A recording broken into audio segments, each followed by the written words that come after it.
नमस्कार दोस्तों, हरिद्वार ज्योतिष में मैं अरविंद एक बार फिर से आपका स्वागत करता हूं। फ्रेंड्स, न्यूमरोलॉजी में हमारी मैरिज की डेट का हमारी मैरिड लाइफ के अच्छा होने या बुरा होने से भी बहुत गहरा संबंध है। ज्यादातर लोग अपनी शादी की डेट फिक्स करते हुए अपनी सुविधा के हिसाब से कोई भी डेट फिक्स कर लेते हैं और इस बात का ध्यान नहीं रखते कि शादी की डेट का नंबर आपके अपने भाग्यांक के नंबर के साथ मैच करता भी है या नहीं। आइए इस वीडियो में आपको बताता हूं कि अपनी शादी की डेट फिक्स करते हुए हमें किन बातों का बहुत ज्यादा ध्यान रखना चाहिए ताकि होने वाली शादी पर कोई बुरा प्रभाव ना हो और लंबे समय तक हमारी शादी चलती रहे। इसके लिए हमें लड़का और लड़की दोनों के भाग्यांक के नंबर्स को देखना होता है। मींस शादी के लिए आप जो भी डेट फिक्स कर रहे हैं उस डेट का नंबर लड़का और लड़की दोनों के भाग्यांक के नंबर के साथ मैच होना चाहिए। भाग्यांक हमारी पूरी डेट ऑफ बर्थ को कैलकुलेट करने के बाद आता है। आइए इसे एक एग्जांपल से समझने की कोशिश करते हैं।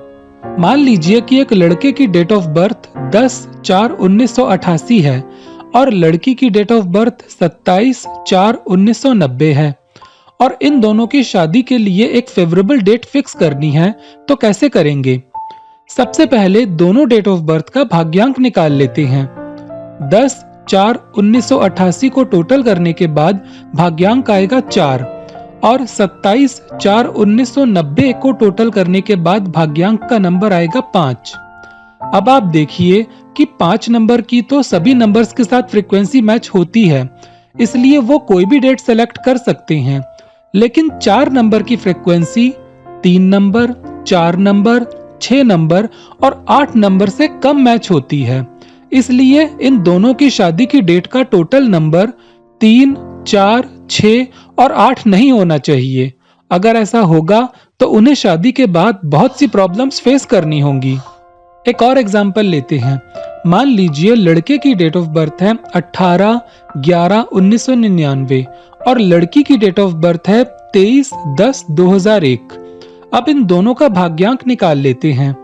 18/11/1999 के नंबर्स को टोटल करने पर भाग्यांक का नंबर आएगा 3 और 23/10/2001 का टोटल करने पर भाग्यांक का नंबर आएगा 9। अब आप देखिए कि इन दोनों के भाग्यांक के नंबर 3 और 9 हैं। अब 4 नंबर, 7 नंबर, 8 नंबर और 9 नंबर इन दोनों के भाग्यांक के नंबर यानी कि 3 नंबर और 9 नंबर के साथ कंपैटिबल नहीं है।